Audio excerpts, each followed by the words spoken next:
This was the outlier map because it was sort of heavy-handed into W7M's favor in terms of the counters, like 7-3. Yeah, 7-3 victory. But if you look at the stats of how the players actually played in the game itself, it was closer than I think that would allow. I think that scoreline could have been a little bit tighter.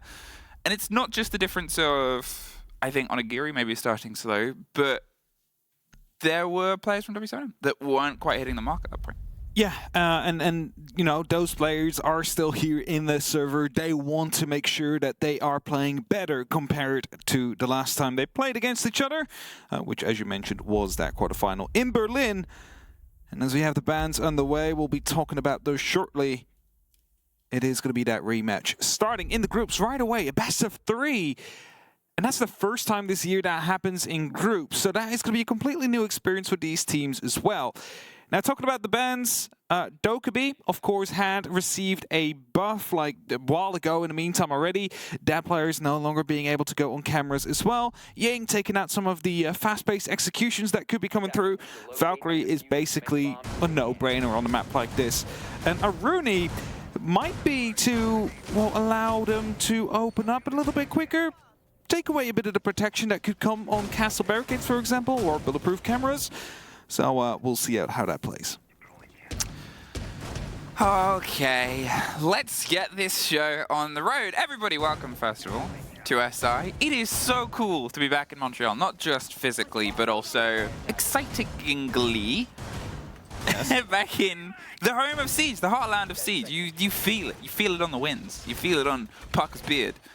There's an excitement here. I haven't actually felt Parker's beard yet. You should. You feel SI, Montreal. I'll go over after this game and I'll just give it a little scratch. Just to find out whether or not. Start with a pretty traditional hold here on the top floor of Cafe. If you are new to Siege, welcome first of all.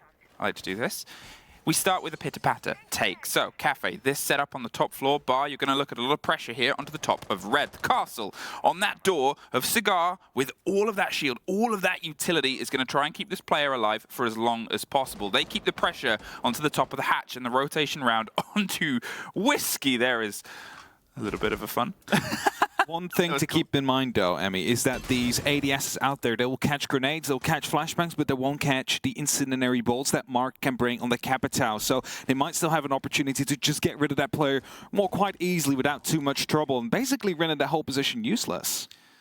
The ghost of Elevate past is we look through and the pressure's starting to try and find its way over the top. The hatches, they're making sure they're not going to get C4'd out from over the top. They're not playing it too aggressively, but Onigiri has the scent of an Aruni that's just pop the head around his army, even. Just pop the head round, KZ. Gonna see if they can try and, I guess, draw some attention. They're playing out that pace for as long as possible. They're sort of trying to hold that control, as I said, over Cigar. They're making things uncomfortable for Elevate to try and get a first foot in. Oh, that's an early tag there onto Hurts. He's going to be able to fall back and he'll stay safe for now. But it could have been an entry kill to favor Elevate, who still are trying to figure out where exactly they will be attacking from. They're trying to figure out where these players are located, what they need to take out. And, you know, as shots are being exchanged between the two, they're starting to set themselves up to go for a repelling on some of these windows. Mark with the Capitao, obviously extended barrels are going to be the talk of the town throughout this tournament. The only teams we've seen play with it is the EU Open qualifiers. If you're unaware, they've got a pretty hefty damage boost. If you can control the recoil, then you can control the game. Here's the pressure, a ping of the E1D. They're all stacked up on east windows. Julio's the first to fall. DCH gets in underneath with the grenade. They're going to see if they can try and go reverse fishing, but the players hopped up, rotated, and moved. Very cleverly played, but look at this. W7M over the top boards. They're realizing the play in the game. They've rotated themselves back across. They're putting the pressure on. Herds is trying to survive, gets caught out. DCH gets a second for the trouble, but 40 seconds. They still got to do the hardest part, which is trying to find the way in. The swing through the smoke does not net them any reward. KZ's found his way back up, tucked around on the corner, going to rebuild a wall. There's a DCH fight lost, and suddenly W7M have been able to bite themselves back into the round. It was a very early advantage here for Elevate, but they've not been able to capitalize on it. Mr. Punch is now in. A second player will come through as well, but the impact grenades are going to be actually opening up the road for them. Keys is going to be taken down from across on the actual Cigar balcony. Now it's a 2-on-3 fight. JV92 gets taken out. It's on left to Forbes. Onigiri comes in with that mark, takes them all out with the DMR. It's going to be allowing them to pick up that first round. Elevate leading. Okay, a little history lesson for people, again, who might be here on the first time. You might have heard him mention it in the pregame. Super Onigiri. Yes. He tied the world record for kills in a game at Tier 1 and a major competition. With Palu. 27?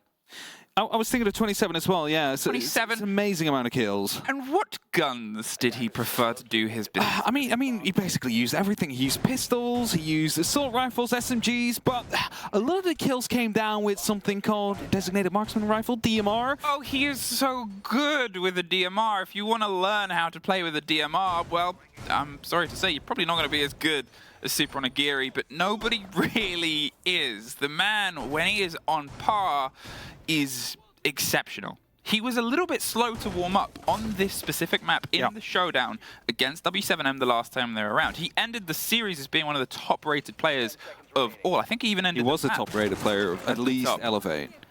And that's it. That's something that we're going to have to see if he can hit the board running. It's a similar story for my money for this KZ. In the role of Solus, the new operator who has the ability to scan the electronics that otherwise plague and pester most teams across the board, you're looking at probably a lot of performance from them throughout this. Talking back about last round, I was kind of afraid for Elevate because they didn't really deal with the piano area, and you saw that lots of long angles have been created that could be used to stop any approach in. But they dealt with that quite well, so basically caught W7M off guard. And as you see right now, Onigiri is trying to gain some information as well. He spotted these same long angles to be created from Kojak, for example. Keys can try and use those. He's going aggressive now onto Wedding. Knows someone is on the other side of that bus stop there. Mark has gone for the spot. He's going to try and, well, exchange some rounds, but not quite hitting anything as of yet. Well, it was a slow burn at first before Elevate. They've said it themselves in that interview. They've also said it behind the scenes as this is the game that they wanted to win. This is the one that they've put a lot of time and prep into because they believe they should have and could have beat them in the previous. One or two different decisions might have come to different results. DCH, one or two different rounds, and he's got the entry on both times. Take there around into the backside of the bar. They're able to start opening up onto the bottom of white, put some pressure around the Flores drone. It's getting deep inside the site. Can it get its way around to that shield? Yes, it can, and that makes that position with the half-open wall and the freezer much more dangerous to play. Especially since there is no one anymore in VIP, so this gives free reign to DCH to just move up. He's going to be taking the stairs, can actually go for an elevated angle later on, but he's afraid that there may be someone still up on that first floor, going in for a bit of a later flank, potentially to come back down. And W7M now worried about all these different angles being explored. Sapper in as well from the window, so that means they are taking the bar under control as well. The entire east side of the map slowly falling into the hands of Elevate, whilst they're still knocking on the front door on the west, so they're really not giving up any aspects of this attack so far. But once again, we find ourselves getting closer and closer to this, the point of ingress. Trying to dig their way through onto the site with about a minute left. It was about 40 seconds last time, and they lost the first two. There's one off the board. And it's a bit quicker than before. DCH, once again, he's taken out, but there's Sapper with a quick response with a grenade. The flashes come through. Mr. Punch knows he's got to fight on the close swing, but it's JV92 that's covering the back end and catches out Sapper on the rotate. Mr. Punch caught out by the smoker Julio. The Echo drone feeds everything, and the kitchen sink develops, and JV92 is able to get a clean take there. They had enough of a lockdown there, and although there was a bit of early work by Elevate, unfortunately not enough. It's not going to be enough indeed, and that brings us to even. And whilst, again, you mentioned it, Elevate, they started off well. They got that first frag. They took the space in East instantly, right? They took the map in their own hands.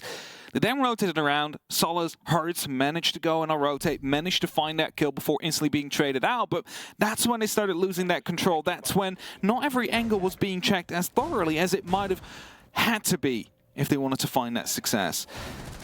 And that brings us to equal.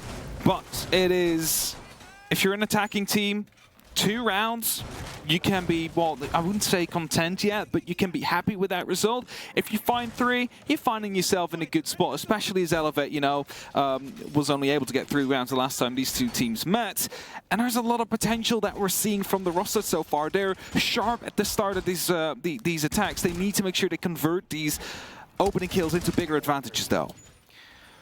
Reading. They're not going to go back to bar. They don't feel entirely confident going to the top floor, and they're keeping the site rotation. It's pretty standard to have this as your third for a lot of teams. You probably would have seen it regardless of the result of the open up before, but it is a bit of a top-heavy hold. You sort of keep yourself locked in, and that's why Onigiri is going to try and make some problems with the buck, potentially underneath, but usually over the top. You sort of force some play. They do have the sledge as well, and well, they've got DCH who's been able to get the 2 entries over the 2 rounds. Will he be able to find success on the 3rd and perform the perfect rotation? What we need to see from Elevate, though, is that when they get these entries, they don't let it get back to a 3-on-3 just like half a minute afterwards, because it's happened twice now where we find ourselves in that situation. Of course, for W7M, they're looking to finally get their own entry kill, and they have been close on multiple occasions. They just need to connect these shots now at the start of this best of 3.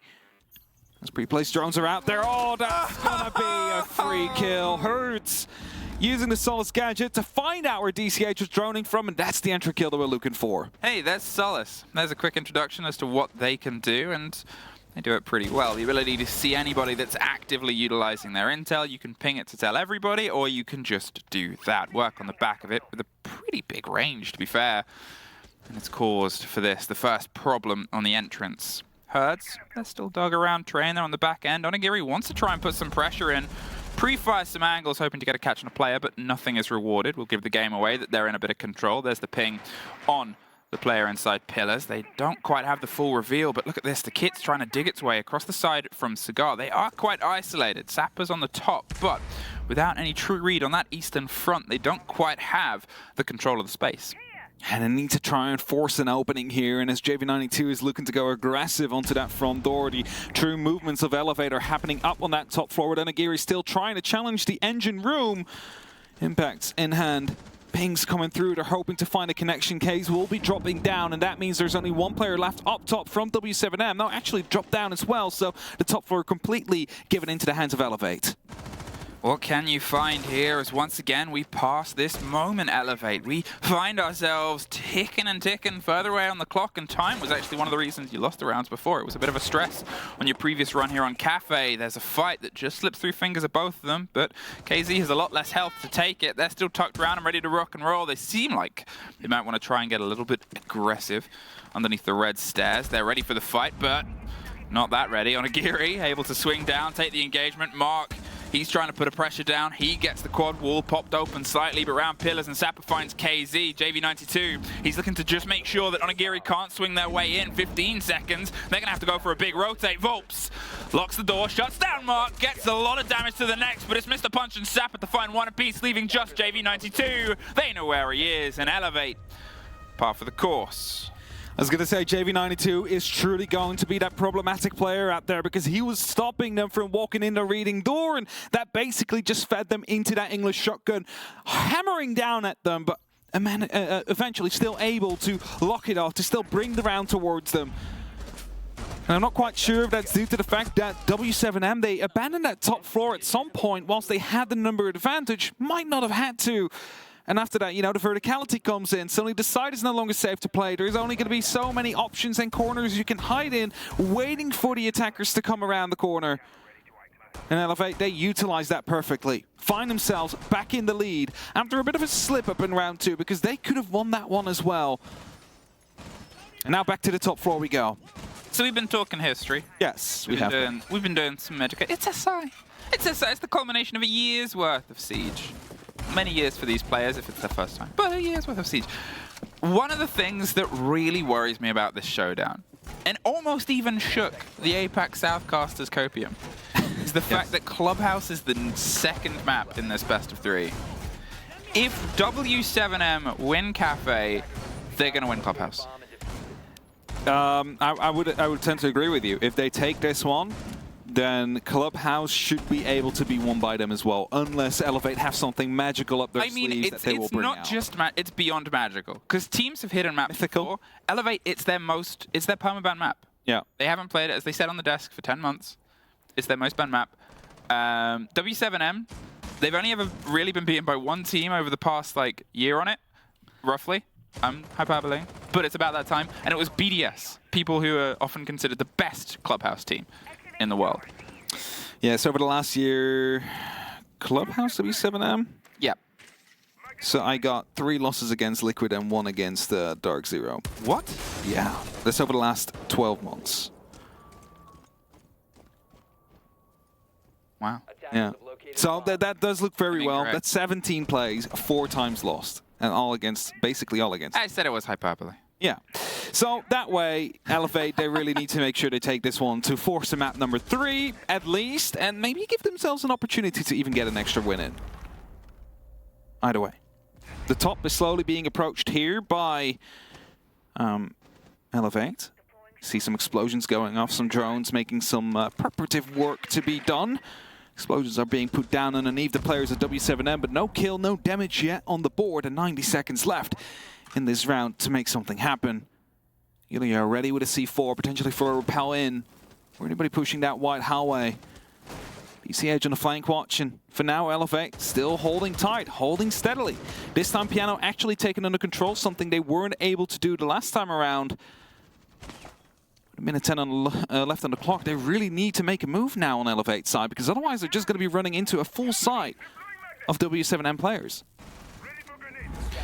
Mr. Punch hasn't really been able to get the full roll out from the back end. It's tricky to get the take onto the players. They're sort of holding themselves as the anvil, and the hammer needs to hit from the opposite side. But the longer you're here, the more there is a danger of this. You can see the player lurking not too far away. They have an awareness, but a caution has to be paid. Sapper taken off the board. The opener goes to the favor of W7M playing the pixel corner. They're hoping to get the swing there deep onto the players that have dropped. This is a more traditional take, but they've been allowed to have it. Ossa, they're going to set themselves with the swing round, and KZ's going to see if he can be the response to try and stop it on the opposite side. They cannot quite find the bite onto W7M, and with 20 seconds, they've really got to try and turn push into shove. The reveal of a player watching them. There's the second bit. Volps gets one. They're going to swing themselves a bit round. Herd's able to find one more. 15 seconds. One of the players isn't even in the building yet. There's at least the take. There's a response. It's going to be a drop onto a skylight. Or not even that. W7M lock them out on the top of the bar.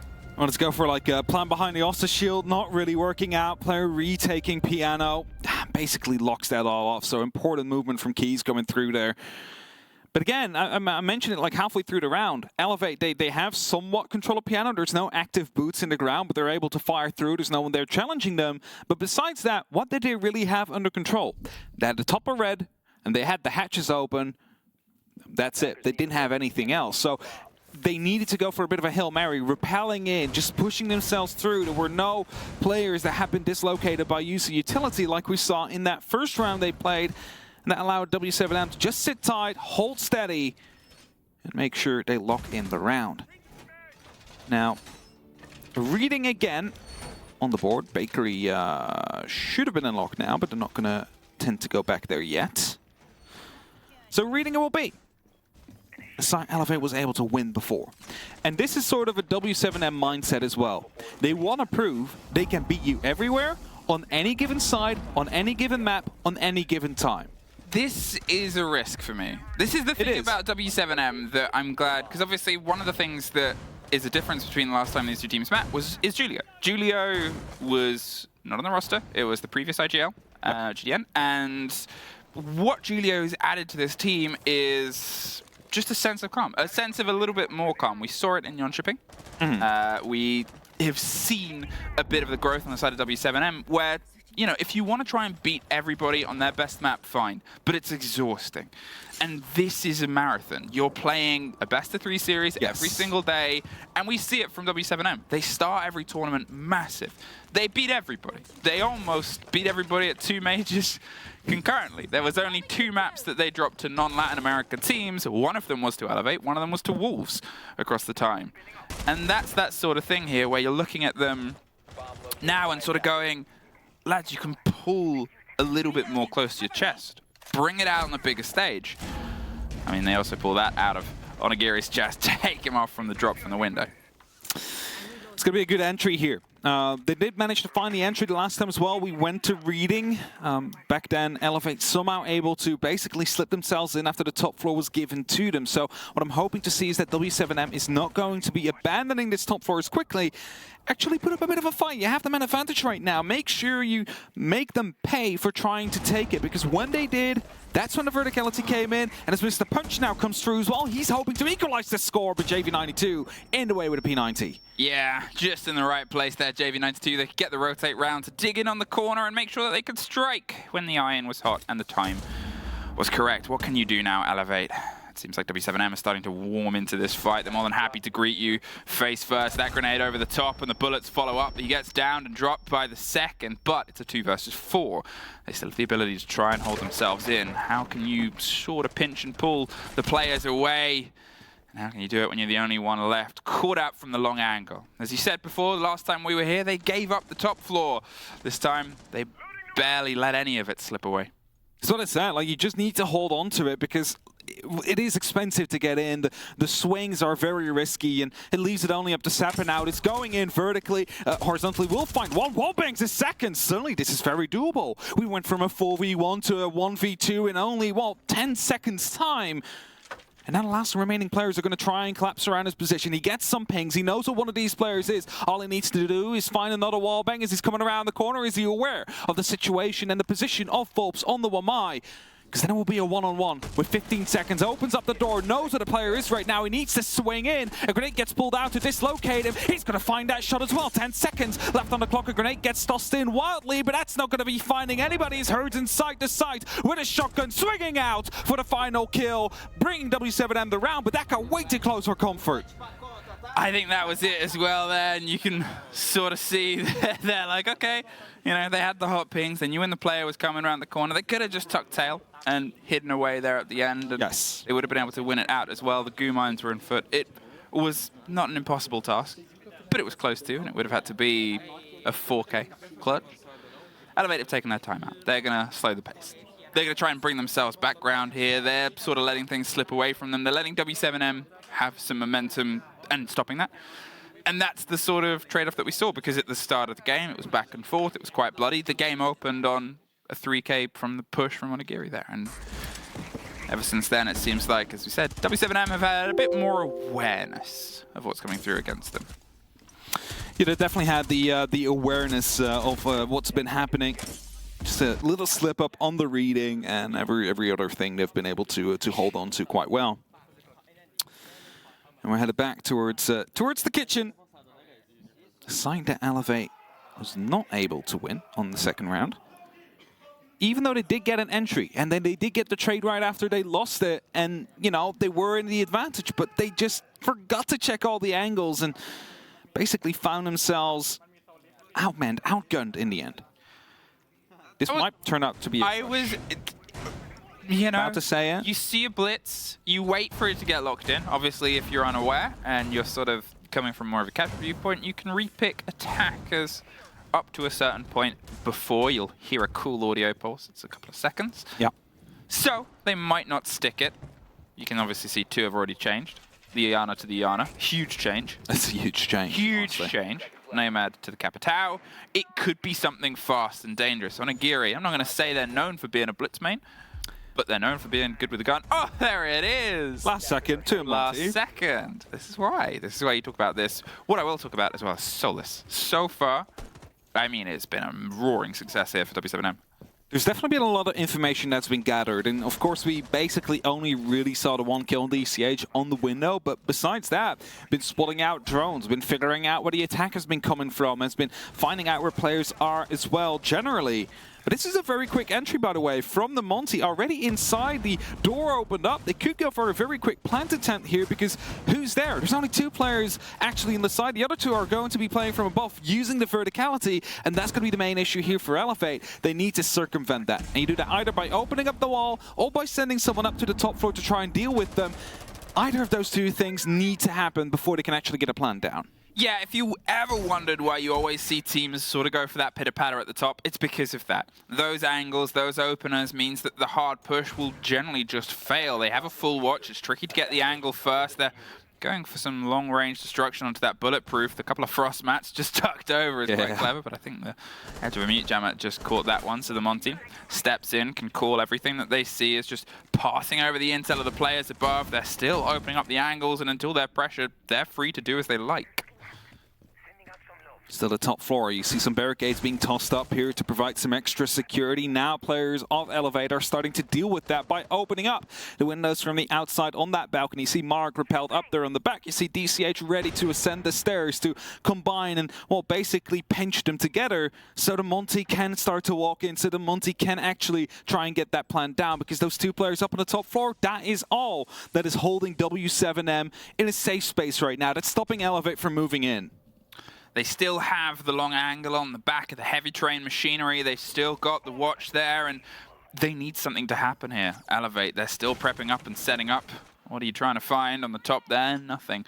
But they still have the top control. That's the big sort of break here. There's a C4 ready. There's a grenade. Just bounced close. They're going for the plant. The swing comes through. They move the player off the plant. That is such an important moment, but they do get caught elsewhere. Volps, he's now stuck in on the corner. They couldn't quite get the kit to land entirely on the floor. They're going to see if they can re-get some control. There's a push coming around on the Sapper down the corridor, but do they know that they're being watched? No, they're able to just get caught there. I thought they'd be able to slip their way around. They're fine, missed the punch on the swing here. Elevate, they went for something on a 3-2-1 count, but it's turned into a little bit more of a knockout here. Mark is the only one left. Frostmat 2.5.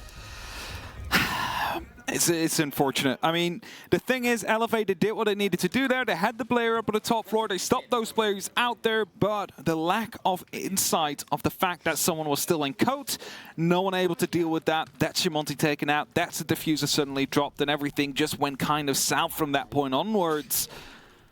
DCH winning that gunfight. That is what basically created the panic up to the top, which would have allowed them to move in from below.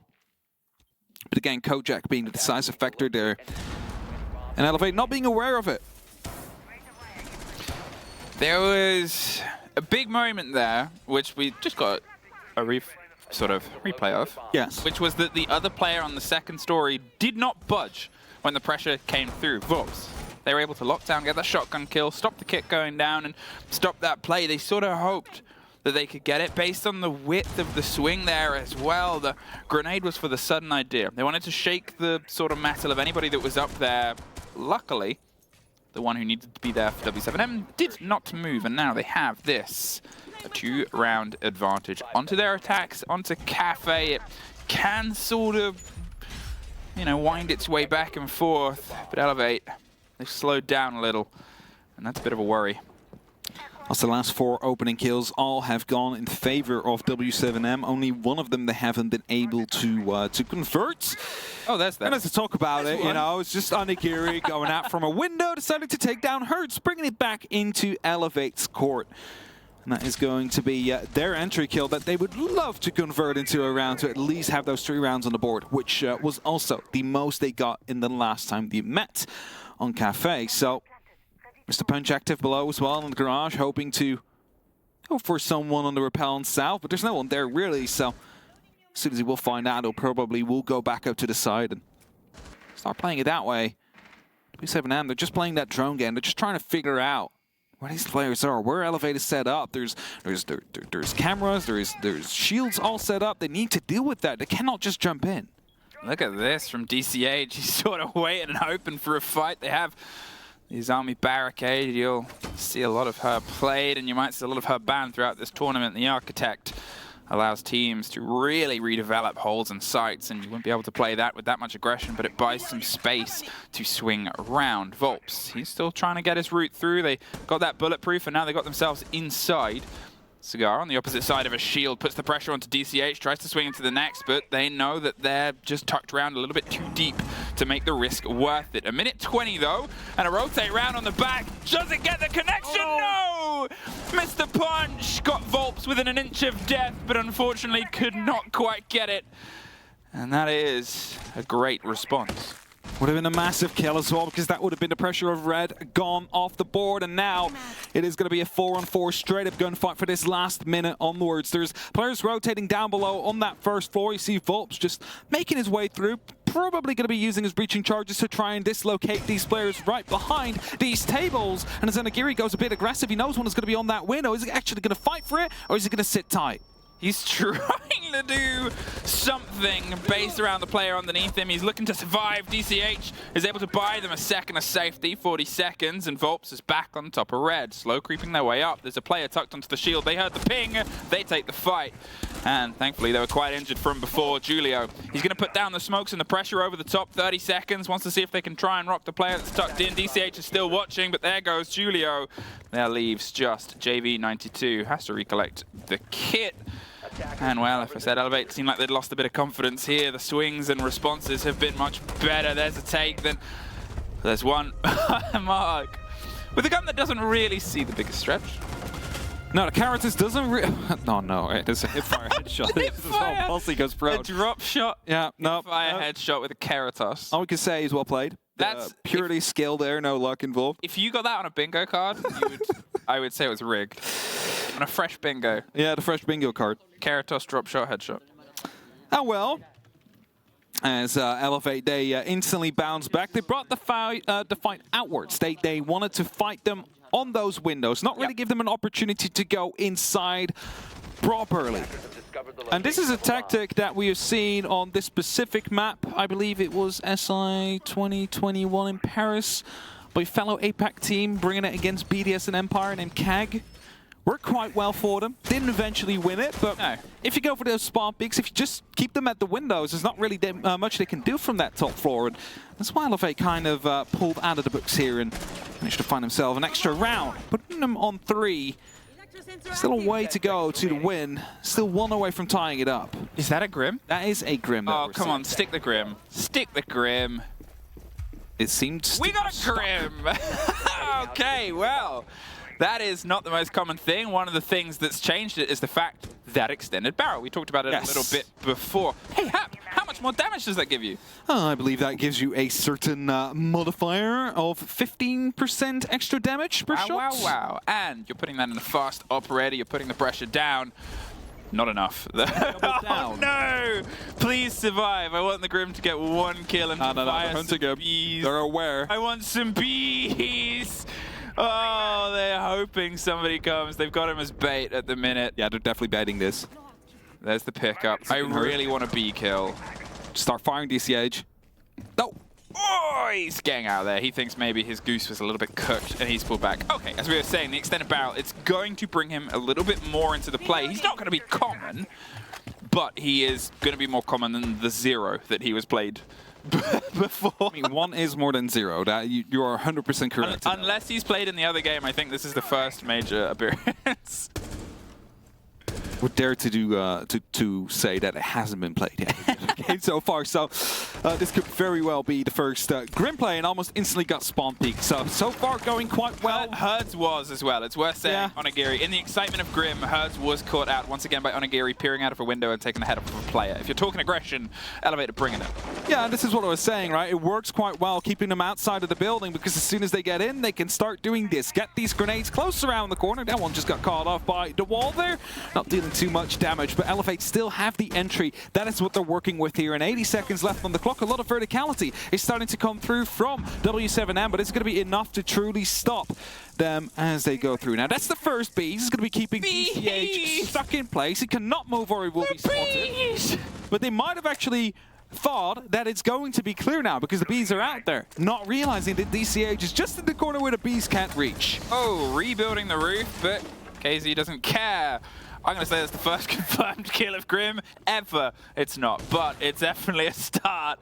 Finds one, finds a big one in Onigiri, brings the balance back, but we're going to talk about time, 40 seconds. What I will say with W7M is they've done this, a lot more vertical control. They knew how important it was in that final round that we saw it locked off and entirely slowed down the push, but can they try and utilize it for their own effect now that they've done the busy work of getting rid of it? He's looking for the long firefight. They have the Capital bolts that have forced some movement. This is a site where you drive that. You want to try and push them back, get yourself a little pocket behind the hefty serving stations inside the middle and this little chassis. But Sapper with the swing round just onto prep gets one. They have to pull away the Capital. They're caught elsewhere. They're rotating background, but they're inside the site now and they're able to take care of it. And on the backside, Mr. Punch.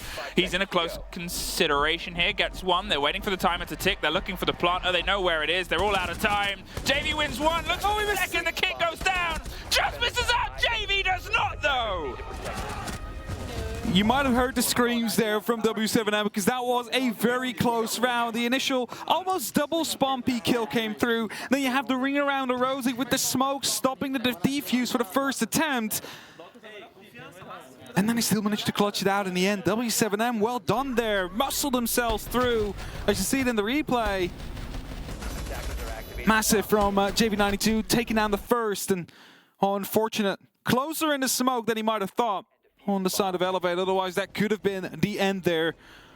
Either way, 5-3. W7M not refusing to give up more rounds. And it seems like another Grim might be brought. Now, of course, there's still 30 seconds of big time. And we didn't really see the bees. There we go. It's going to be a twitch. Some bees. Well, we saw some bees. Just some bees. Not what we want to see from the bees. No. They're robot bees. For anyone that's worried, no real bees were harmed. No real bees were harmed. It's the thing about like when people are like, oh, I would like a, you know, I want to see a canine operator. I'm like, I don't want to shoot a dog. What about a robot dog? Robot dog would be cool. I want to see robot bees, robot dogs. I want a robot bear operator, like a bear. Yeah. Cyborg Milosh. W7M. They stop what could have turned into a bit of a roll here, but will they do this? They lost the opening engagements the last 2 times on a Geary with Maestro at the bottom of Why not? white. I mean, it's a hell of a gun, but he is not a quick man, and now he's going to see if he can try and slip his way. They're already going up to white window. You can see they wanted to put some pressure down behind him. No, they're rotating off. They're making him a bit concerned. And he's been able to slip his way back into sight, but still, I mean, if you're roaming Maestro... There's nothing wrong with that. You know, only the cameras can no longer be used if you die, but, you know, the man has had 2 entry kills in the last 2 rounds, so he just decided to go for another one, attemptedly. But for now, W7M focusing on taking down that top floor, I believe. Smokes, however, already coming in onto the rotation and to the actual side. Are they going to go for a plant attempt there? Because there's a lot of track stingers going through as well. I mean, that's it. Herd's able to take care of one. We've seen these teams play these quick plants from underneath, especially when you have that quick zip in the pocket of Volps, but instead they're going from the top down. There's nobody that's instantly moving behind it, though. The kit is still quite far away. The pressure's instead going to see if it can pitter-patter itself across the top. Mr. Punch is the only backline player left, and he is not getting through to the hatch at this point. If they're aware of this, it'll be an easy quick pickup. DCH suffers. Volps with a quick movement. Are they aware of Mr. Punch? Is one of my favorite games to play, and he's got to do something soon. A minute 20 and Onigiri. Well, this is an execution, and that's one that we just witnessed. But Mr. Punch, again, he might still be able to get some. No! They knew for those at home, and that suddenly puts them in pretty good control here. They have that vertical. They have themselves tucked in. They have the head of one and a flawless to push themselves onto map point. I'm just going to say it in case you didn't notice. That was a supernova. Yeah, that was a supernova. Oh, no. Maru, just rushing through. I already heard it earlier on, just creating extra lines of sight, you know, as you're going through it and take the fights with the SMG-11. Either way, 6-3. And it seems like history might be repeating itself as we find ourselves, as mentioned, at match point, or map point rather, because it is a best of 3. Again, here on Cafe. Unless Elevate can throw something in right now to stop them from doing that. But that last round, that was dominating from W7M. There's no other way to describe it. There was nothing they could do. They're basically ahead of every single move that Elevate wanted to make because, you know, first of all, Onigiri wants to go for a spawn peek because he's done that in the last 3 rounds. He does. They drone him out. He needs to move back up. No, Grim. We're not having it yet. I'm so excited because I know that it stresses out analysts. What, the repicks or? No, Grim. Oh, Grim. So how will we explain this to the public? Yeah, it's like, how do you break down Grim's success at the minute? It was an extended barrel. Talking of, there's one put in the pocket of Capitao. Capitao is going to see a massive resurgence this tournament. Yeah, wasn't it a 2-shot on 3 speed? Yeah. So this is the thing. So there's about 5 guns now in the game with an extended barrel that can two-shot body shot. It's an extended barrel doesn't seem like it. No, this is just a flash hider, I think, that's on JB92 as well. I'm still going to finish the point. Yeah, that's fine. I still think it's going to come to fruition. Capitao's always been a good operator. I love Capitao. Love the power. Oh, what? Oh, no! Oh, that's red. How did medics know to be observing that? They make a sacrifice every morning to know what this is. Medics is observing. Wonderful Medics. Shout out to Medics, Easy and Sano. Going to do a lot of work over this tournament as our 3 wonderful observers, but still, I think we're going to see a lot more. There's Mr. Punch. He punches out 1. Able to take care of Volps, a player who had a really big effect in the run previously at the Major at Berlin that we saw from Elevate, and I really want to see them come into their own here at SI. It's their first time, Mr. Punch and Mark, sort of playing on this stage. W7M droned the garage the last round, but it didn't decide to drone it this time, and that leads to Mr. Punch instantly being able to fight back. Brings us to that 4-4. Suddenly W7M, they don't really have that clear route anymore that they might have had before to the victory in this round. Piano is looking to come up next, but Mark takes down Hertz, and that is definitely going to be making it a bit more difficult. Jumps out, gets himself back in to the mining room, and now Piano is no longer contested by any of the members from Elevate onto that top floor. Will that be problematic? I don't think it will be, because the castle barricades are still out there, so they don't really have anything in control as Keys finally finds Mark. Oh, they're close to a fight, and they somehow drop it. Oh, no. Another moment that we've seen from the Guns of Elevate where they can't quite get the connection, and that quick snap with a little bit more of the damage that comes on the side of the attacker's assault rifles proves deadly. There's one take. DCH tucks himself back in before he suffers the same fate on the back end, and they brought it back to a 2 versus 2. They've got the drones positioned. They're trying to get themselves a bit of clarity around that back end, the default plant spot, which is usually opened up a bit to make things a little bit more stressful. So if they can try and find some safety in a corner. However, with the way the angles are set up, you can see that they're having to do a lot of work and utilize truly all the time that they have left. They still have the 2 can openers, can open a bit of width over the top of Whiskey if they want, as they are doing right now, to give themselves a little bit more wiggle room. They might even open up a wall onto the site itself to sort of force out Freezer.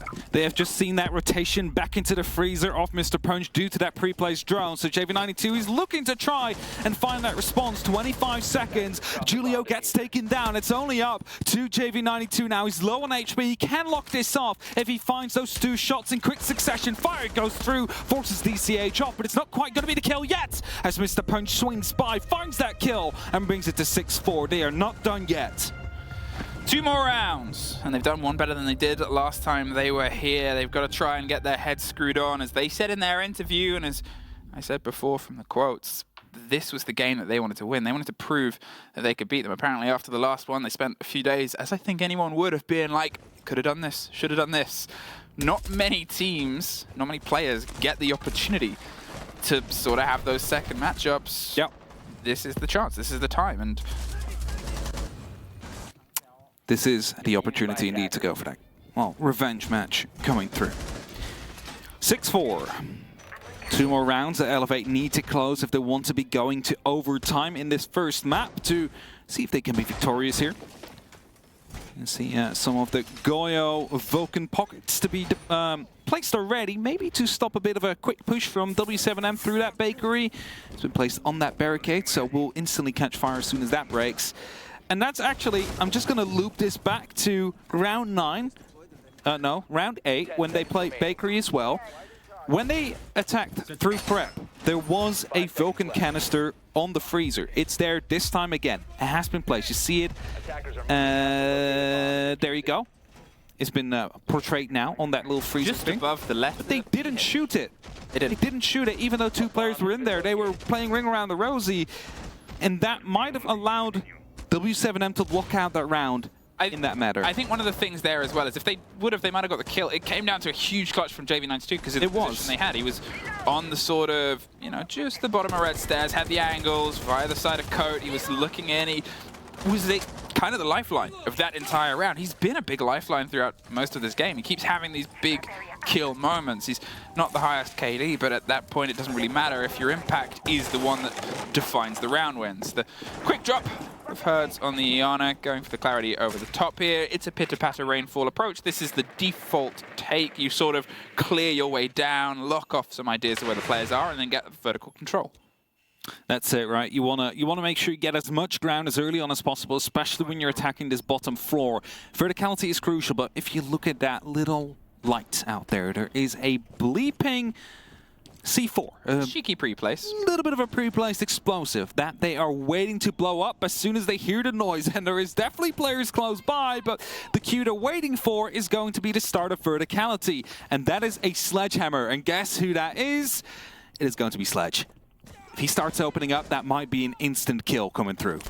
Oh, he is so close. It's like, what's it like? Oh, opens up elsewhere. They're going to see if they can get the freezer hatch popped first. As I said, you've got that in the pocket of Capital. The hard breach charges, they really sort of changed up how teams can approach it. You don't need a specific hard breach to put the pressure here onto sites anymore. For maps like Cafe, where, to be honest, you've got big open angles. You've got a lot of teams that have these sort of wide groups. Wrong side, unfortunately, on Agiri.